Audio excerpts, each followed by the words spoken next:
Энэхүү нэвтрүүлгийг Joyce Meyer-ийн үйлчиллийн хамтрагчид болон найз нар нь ивент итгэсэн болно.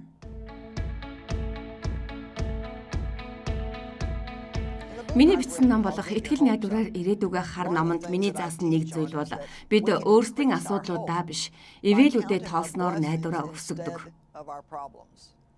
Бидний хамгийн ихээр харж байгаа зүйл нь бидний амьдралын томоохон хэсэг болдог. Бид нэр Бурхны үгээс эзнийг томруулаач нэг томьёог харж байна. Эзнийг томруулна гэсэн нь юу гэсэн үг юм болоо? Энэ нь тэрнийг бусад зүйлээсээ илүү том болгох гэсэн утгатай. Хэрвээ бид нэг асуудлыг ч гэсэн оюун бодолтой томруулбал бид ивэгцэн зүйлүүдээ ч харж чадахгүй болдог. Хүмүүстэй харилцах харилцааны тал дээр бодоод үзье л дээ. Бид үргэлж бусдын хийсэн 2 эсвэл 3 буруу зүйл дээр төвлөрдөг бөгөөд тэдний хийсэн зөв 20 зүйлийг олж хардаг билүү? Бид бүхэн хүн болгон өөр зүйл дээр өөр хүмүүс дургүй байдаг. Гэхдээ үнээр нь хэлбэл бидний амьдралд байгаа хүмүүс болох бидний дотны найзууд, эхнэр нөхөр, гэр бүлийн гишүүд бид бүгдээрээ тойрч суугаад тэр хүмүүст талархаж байгаа зүйлсээ бичвэл бидний дургүй байдаг хэд хэдэн зүйл дээр анхаарал төвлөрснөөс ч маш богино болно гэдэгт би итгэдэг. Тэгэхээр асуудлууд дээр анхаарлаа төвлөрүүлэхийн оронд ивэлүүд дээр анхаарлаа төвлөрүүлвэл яасан бэ? Асуудлуудаа тоолохын оронд ивэлүүдэд тоол, тэгвэл таны найдвар гайхалтайгаар өсөх болно. Энийг хийснээр таны аз жаргал нэмэгдэж, хүч чадал бас нэмэгдэх ба энэний үр дүнд маш олон гайхалтай үр дагавар бий болох болно. Энийг л та бүхэн маш сайн бодох хэрэгтэй юм. Тэгэхээр Бурхан та нарыг ивэг гэж өрөөе.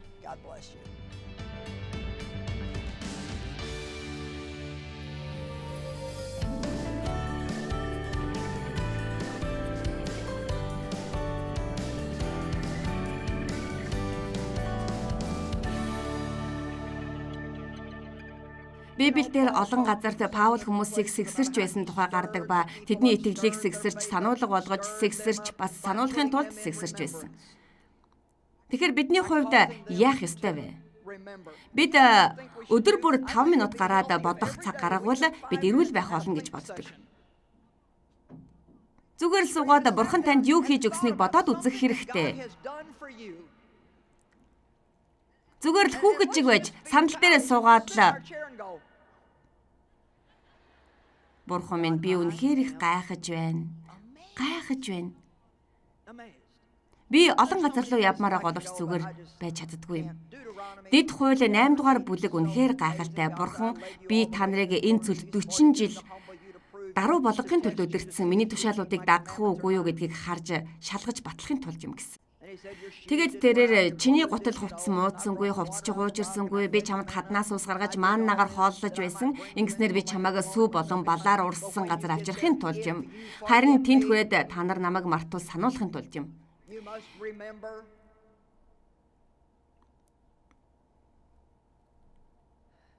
Чи энэ юунд тухай яриад байгаа юм бол доо? Магадгүй надад маш чухал зүйл гэж юу гэж хэлэх баг. Эдгээр нь миний өдөр тутмын зүйлээ тэмдэглэдэг дэвтрүүд бөгөөд би хадгалдаг учраас энд Бурхан миний амьдралд хийсэн бүхэн болон яаж шийдэж байсан талаар асуудлууд болон миний нулимс баяр хөөр сүүлийн 30 жилийн турш туулсан бүхэн байгаа. Эхлээд 10 гаруй жил тийм хичээнгүй байгаагүй л дээ. Гэхдээ л цөөхөн өдрүүдэд л тэмдэглэл бичээгүй байдаг. Энэ бол миний дурсан санах ном юм. Библиэд Малахи Бурханаас дурсан санах ном авдаг бөгөөд хүмүүс тэрний номондоо бичсэн бүгдийг суугаад ярилцдаг байсан. Би 7 хоног тэмдэглэлүүдээ үтсэн. 1983 оны 9-р сарын 24-нд бидэнд нэлээд хүнд санхүүгийн асуудал тулгарсан. Бид $200 2 өдрийн дотор төлөх хэрэгтэй байсан. Одоо байснаасаа ч бид нар бага мөнгөтэй байсан. Бурхан бол сайн. Гайхалтай зүйлүүд тохиолддог.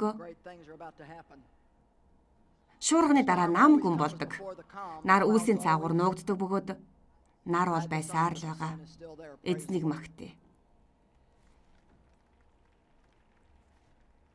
Одоо надад ямар ч төлөх өр байхгүй. Яагад гэвэл би сар бүр төлбөрөө хийх чадвартай болсон. Тийм ээ. Энэс та бүгдийг мэдээсэй гэж хүсэж байгаа зүйл нь бидэнд иймэрхүү өдрүүд байж л байдаг. Гэхдээ л би энд байна шүү дээ. Гайхалтай. Биш гэж үү? Би энд байна. Халелуя. Бүгд гайхалтай гэж хэлээрэй. За одоо бүгдээ дахиад нэг зүйл бидэнд байна гэж бодох хэрэгтэй. Энэ нь 1979 оны 8 дугаар сар 3 жилийн дараа нь би ариун сүнсээр дүрсэн. Энийний ард нь миний залбирлын дараалал байна. Тийм ээ. Энд Аава Есүсийн нэрээр та биднийг эдгээр зүйлсээр хангаж өгөөч. Бид таны үгээр итгэлээр хүлээж авах болно. Бүх зүйлсийн төлөө танд талархаж байна. Ээж Сэнди Лаура, эд бол би болон миний охтууд юм. Тэгээд залбирал дотор байсан зүйлүүд гэвэл Бурхан минь надад 12 ширхэг сав суулга угаах даав. Шинэ ор хүнжлийн даав. Шинэ хайруулын тавг. Лаазны таг онгойлгогч. 2 машинд халаагч сэнсний мөнгө хэрэгтэй байна. Би маш их баярлсан. Яагад гэвэл би энд бичсэн залбирсан бүгдийг авсан. Тэгээд 8 дугаар сарын 22-нд би Бурханаас 12 сав угаагч асуусан байсан. Тэгсэн 8 дугаар сарын 29-нд хонх дугарч манай гэрийн уулзалтанд хаяа ирдэг байсан. Би сайн мэддгүй нэг эмэгтэй орж исэн. Тэр миний залбирлын сэдвүүдийг ч мэдэхгүй мөртлөө та надад битгий уурлаарай. Бурхан надад танд 12 сав угаагч авчирч өгөх хэрэгтэй гэж хэллээ гэж би бодлоо гэсэн. Гайхалтай биш гэж юу? Эзэн минь та ивэлээ буулгаач. Энэ хайрцаг нь тэр чигтээ иймэрхүү зүйлүүд байгаа. Танд хэрэгцээ дутна гэж байхгүй. Танд хэрэгцээтэй үед Бурхан гайхалтай зүйлүүдийг таны төлөө хийж хаалгыг танд нээж өгөх болно. Хэрвээ та өөрөө авах юмаа авчиж байгаа бол Бурхан таны төлөө иймэрхүү зүйлийг хийх хэрэггүй болно. Энэ ч гэсэн зүгээр л дээ. Учир нь Бурхан таныг хэн нэгэнд 12 аяг тавганы алчуур өгүүлэхээр хэрэглэж болох юм. Би одоо баян хүмүүсийг ивэдэг болсон. Энэ нь миний амьдралын гайхалтай ивэлийн нэг бөгөөд би одоо өгдөг болсон. Би Бурханд энэний төлөө олон жил итгэсээр ирсэн. Одоогоор би надад сайн төлдөг бүтэн цагийн ажлаасаа болох тухай бодож байгаа. Учир нь би зүрхэндээ Бурханы дуудсан үйлчлэлийг авсан ба энэ нь бүх дэлхийд даяар сайн мэдээг тунхаглах юм. Тийм ээ, сайн мэдээг тунхаглах.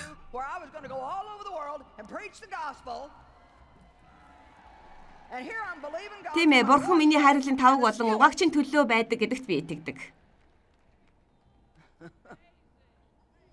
Гайхалтай. Гайхалтай.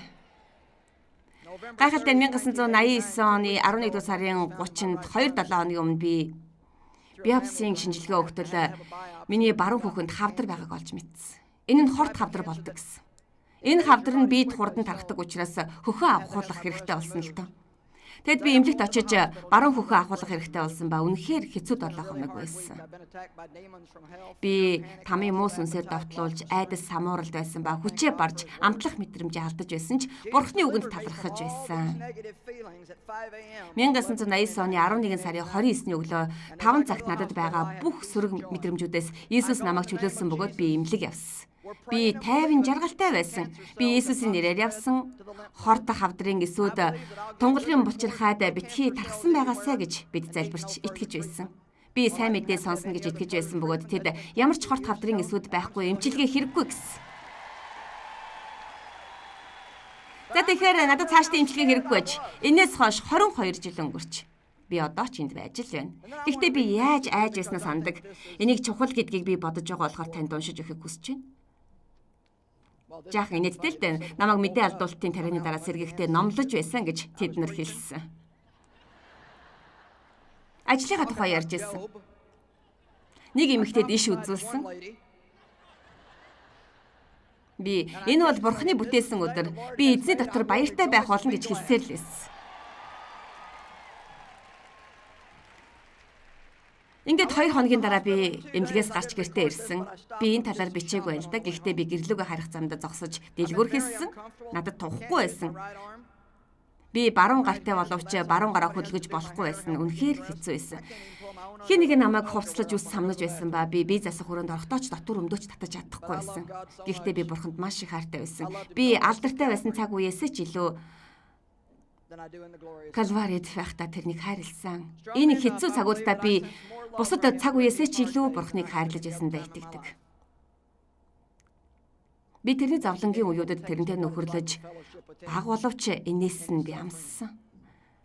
Та бүгд зүгээр үү? Би та нарыг залхаагаагүйд хагалгааны дараа би хоёр талдаа хоёр ууттай байсан ба нэг нь цус нөгөөх нь ус байсан.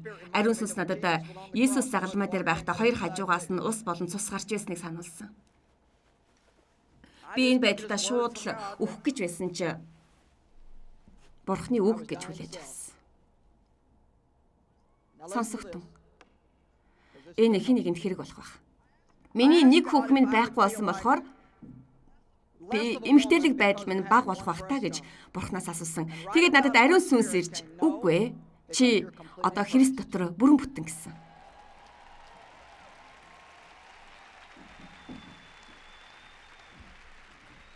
Энд байгаа эмгтээчүүдэд би хэлмээр байна. Намайг үзэж байгаа хүмүүс дотор ч гэсэн ийм зүйл тохиолдож байсан бол та хөхөө ахуулсан ч юм уу эсвэл өөр нэг эргэтнээ муухай өвчнөөс болж ахуулсан бол та бүрэн төгс биш гэсэн үг биш юм. Яагаад гэвэл Христ бол таны аврагч өгөөд тэрний дотор та бүрэн төгс юм. Хэрвээ таны хүүхэд байхгүй бол тийм байсан ч та Христ дотор бүрэн төгс. Тэрний дотор бид итгэл дүүрэн байх болно. Тийм ээ бид итгэл дүүрэн. Амен.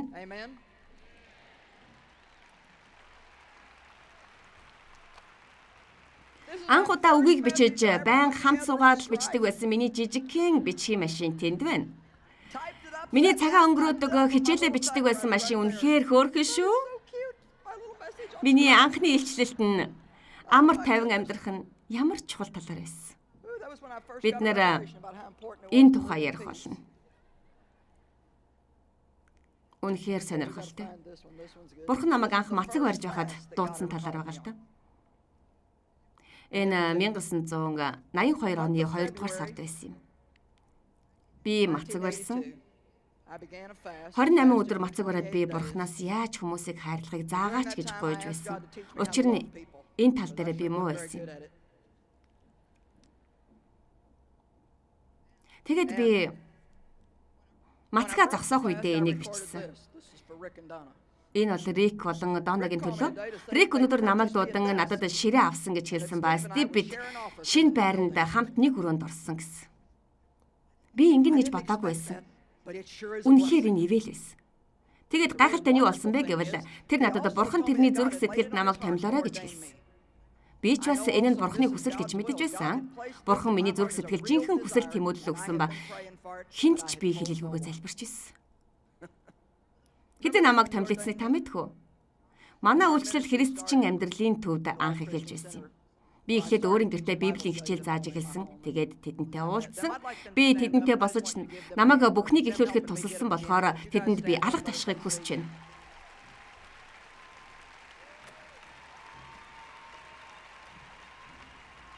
Залуусаа та нар босхгүй юу? Бүгд та нарыг хараг. Хэдэн эрэхтэй пасторууд надтай хамт байсныг би мэдэхгүй яг үнднийг хэлэхэд би бараг л бид хос шиг байсан. Би 36 настай, тэр 26 настай байсан. Юу ч мэдгүй хүртлөө бид бүгдийг мэднэ гэж бодож байсан. За одоо болчих шиг боллоо. Өөр юу вэ? Нэрээ тийм. Найдварын гар. Энэ бол бидний сайн мэдээний хөдөлгөөн байна. 1993 оны 9 сарын 28 би урьдчилан дахиад жирэмсэн болж гэнэ гэж зөвдлөсөн. Би нэг хүүхэдтэй байсан бөгөөд би одоо ч 2 хүүхэд хооллох хэрэгтэй болох юм дэ гэж бодсон. Тэгээд сэрсэн. Бурхан надад санаа зовох хэрэггүй. Надад байгаа нэг хүүхэд нь миний үйлчлэл болох телевизийн шинэ үйлчлэл байсан ба хоёр дахь хүүхэд нь Бурханы гар хэмээх хөдөлгөөнд дуудсан байсан ба эхний хүүхэд хоёр дахь хүүхэдтэй хооллох байсан.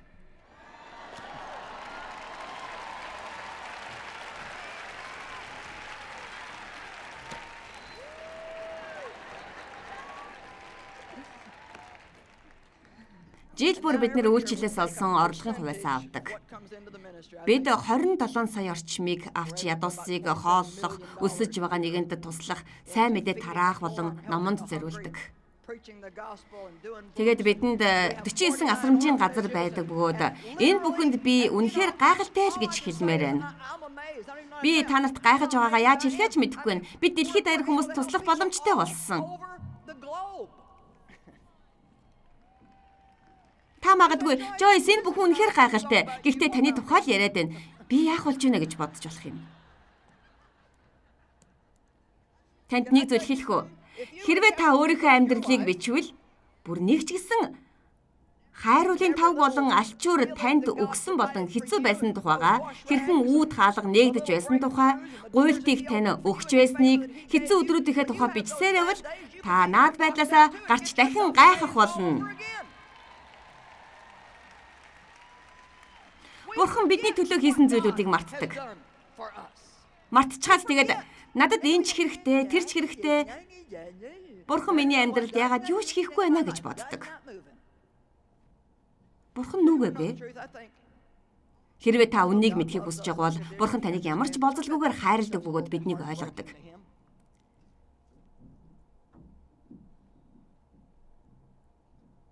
Иймэрхүү зүйлүүд тэрний зүрхийг шархлуулдаг гэж би боддог. Тэгээд би найдварын гарын тухай нэг зүйлийг хэлхийг хүсэж байна. Энэ нь юуны тухай вэ гэвэл зурагтаар гарч байгаа үед Бурханаас нэг зүйл олж мэдхийг бид хүсэж байна. Бид зурагтаар гарах хэрэгтэй юу, үгүй юу мэдэхгүй байна. Бурхан зурагтаар гарах хэрэгтэй юу?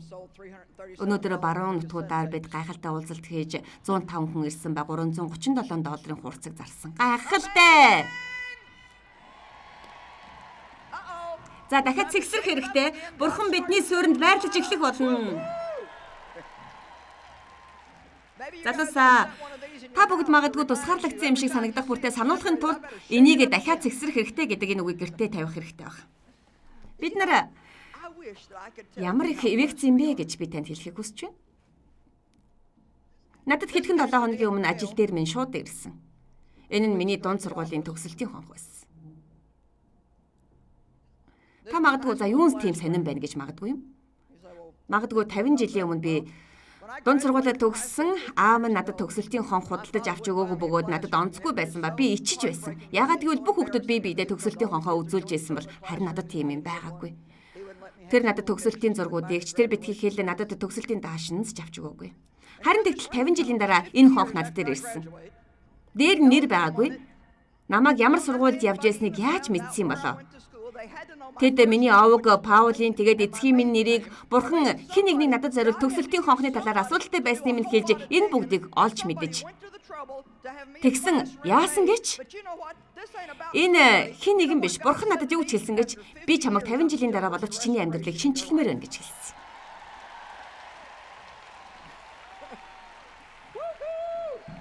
Тийм ээ. Би өөрийнхөө хайрцагт хийхээ дахиад нэг дурсгалтай боллоо. Крис Кайн өнөөдөр өдрийн цайны цагаар би энэ хайрцгийг танд барихын тулд би юу өгч чадна гэж хэлсэн. Бурхан бол хүмүүст хүндлэлийг өгөхийн тулд биш. Тэр нэг хүнд ямар нэг зүйлийг хийж өгсөн бол өөр нэгэнд заавал хийж өгөх болно. Өнөөдөр миний та бүхэнд хэлхийг хүссэн зүйл нь энэ юм. Таны амьдралд байгаа маш олон жижиг зүйлүүдийг та бид Бурхан томилсон байхад чирэл тохиолдол гэж бодсоор л байдаг. Тэгэхээр би та бүгдийн эдгээр зүйлүүдийг олж хараасай. Энэ бүхэн чухал зүйл гэдгийг мэдээсэй гэж би хүсэж байна. Жижиг асуудлаа том болгож бодохын оронд эсвэл жижигхэн таагүй зүйлсээ том болгохын оронд Бурханы хийсэн бүх зүйлсийг жижигхэн байсан ч гэсэн том болгож харцгаах хэрэгтэй. Хэдэн жишээ хэлье. Энэ зүйл нь танд байнга тохиолдох болно. Бид сүнсээр хэд өдөрдүүлж энэ бүгдэд хэд сэргэг биш вэ? Бид энийг би яаж боддог байна? Би ямар муу байна гэж боддог. Хөөх давхцал байна да? Юр бус юм биш гэж юу? Үгүй. Энэ бол та амьдралаа ийм байлгана гэж бодсон үед Бурхан яг ийм л байлгана. Таны дотор яасан ч жижигхэн ертөнц байна вдэ гэж. Яг ийм л байх нь. Надад жижиг зүйл байвал Бурхан яг л тийм байлгана. Амьдралдаа гайхалтай зүйлүүдийг хийгээд дүүрэн болгож ядахтаа гайхахаар итгэл бишрэлтэй байх хэрэгтэй үсттэй. Амен. Би найзуудтай байгаадаа гайхуулдаг. Намайг харах юм бол надад гэр орончгүй байх үе байсан. Тэр үед анхны хүүхэд минь гидсэнд байсан. Нөхөр маань өөр хүнтэй амьдрахаар намайг орхиод явсан. Аав маань бэлгийн дарамтлагч байсан учраас би гэртээ хармааргүйсэн. Тэгэхэд надад найз гэж байгаагүй. Найз байхгүй гинэ. Ойлгоход бэрх байх.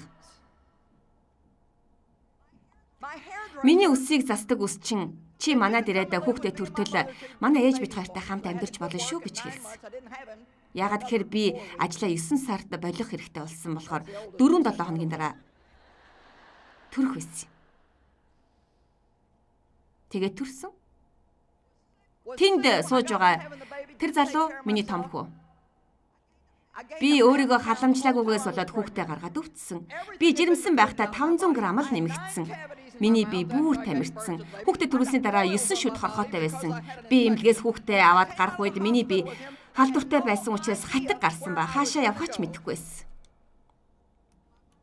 Миний анхны нөхөр хүүхдээ харахаар ирсэн энэ үед тэр өөр хүнтэй амьдарч байсан ба тэрний хүүхэд биш гэсээр байсан. Би ажилдаа явах болгондоо өглөө бүр тэдний амьдардаг байшингийн хажуугаар гардаг байсан ба мэдээж намайг шархлуулдаг байсан. Чиний бүх юм гарч байгаа юм шиг мэдрэмжийг би мэднэ. Амьдрал суурьсан мэт сэтгэл донслогсон мэдрэмжийг би мэднэ. Гэхдээ би танд хэлье. Энд ч гэсэн бурхан таны амьдралаар дамжуулан ажиллаа хийж байгаа бөгөөд хэцүү болгоны чинь дахин нэмж төлөх болно. Намайг барах таягчгүй хүн намайг гэртээ аваачсан гэдэгт итгэл бэрх байгаа зү. Би биедээ гарсан хатгаа эмчид очиод үзүүлэгч мөнгө байгаагүй. Харин одоо надад найз нөхөд ч бол байгаа шүү. Хэрвээ надад очих газар хэрэгтэй бол та нарын хэдэн намайг оруулах вэ?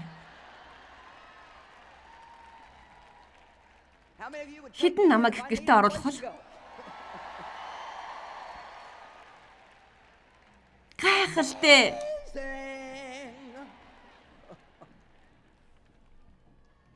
Надад амьдрах газар байхгүй байсан.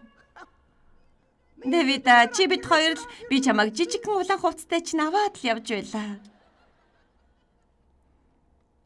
Би ямар нэгэн сургалтанд хамрагдаагүй учраас би тэрнийг өсөхөө сайж байсан. Би тэрнийг усанд оруулж байхдаа тэрэнд хүрэхээсээ ч бүр айдаг байсан. Бидэнд ном байгаагүй. Бидэнд таа чи гэсэн мэдж байгаа да. Ямар ч эмнэлгийн мэдлэг байгаагүй. Зөв гэснийг хийх гэхээр мөнгөч байгаагүй. Гэтэл одоо тэр дэлхийд даяар сайн мэдээний ажил хийж Бурхан тэрнийг энэ дэлхийд даяар олон шин зүйлүүдийг эхлэхэд тэрнийг хэрэглэж байна. Бидэнд мэдээж эхлэл нь амар байгаагүй. Гэхдээ төгсгөл нь сайн байлаа. Амен. Та магадгүй тэр Дэвийн төрсөн хүү биш мөртлөө яагаад тэрний нэр Дэвид байгаа юм бэ гэж бодож байгаа бол Бурхан надад тэрнийг ингэж нэрлээрэй гэсэн бөгөөд би тэр үед Дэвийг ч мэддэггүй байсан. Гайхалтай. Та нар юу гэж бодож байна? Энд чангаар хашгирах хүн байна уу?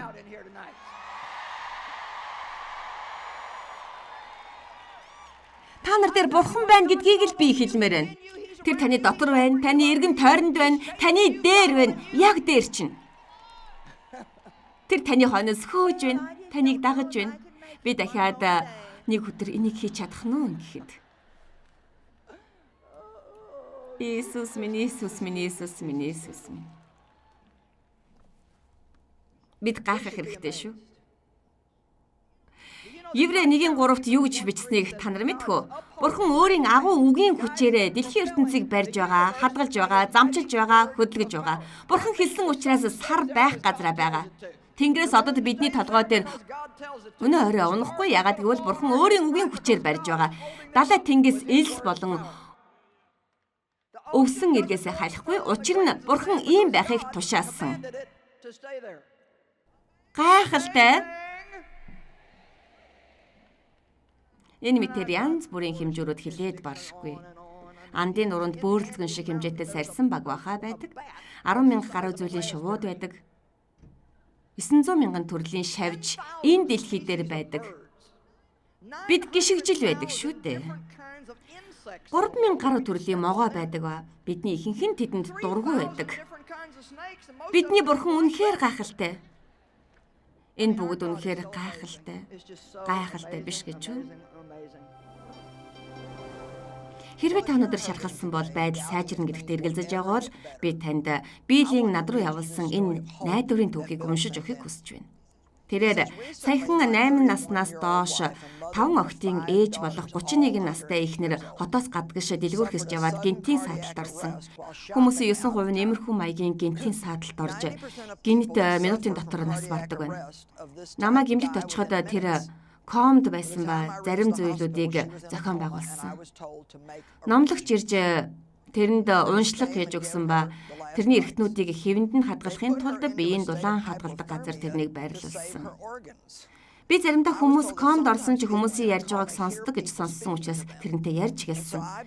Тэр өдөр болгон Joyce-ийг үздэг учраас би гуйн гарч Итгэл найдвараар ирээдүгөө хар гэдэг номыг нь худалдаж авчирсан. Тэгээд комд байхад нь тэрэнд уншиж өгч байсан. Номонд байгаа мэрэгэн ухаан надад ялан дийлэх хүч хормын дотор өгч байсан.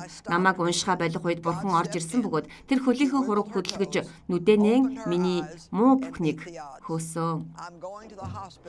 Би одоо тэрнийг эмнэлгээс гаргахаар явж байна. Бидний бурхан ямар агуу вэ гэдгийг ойлгоход тусалсан. Бидэнд энэ найдварыг өгсөнд баярлалаа. Хөөх ямар гайхалтай төөх вэ? Таны найдвараа өгч эхлэх үеэс таны амьдрал өөрчлөгдөж эхэлдэг юм гэдгийг та мэдхүү. Итгэл өсч баяр хөөр буцан ирж амар тайван ноёлох болно. Бурхан таныг ивэг.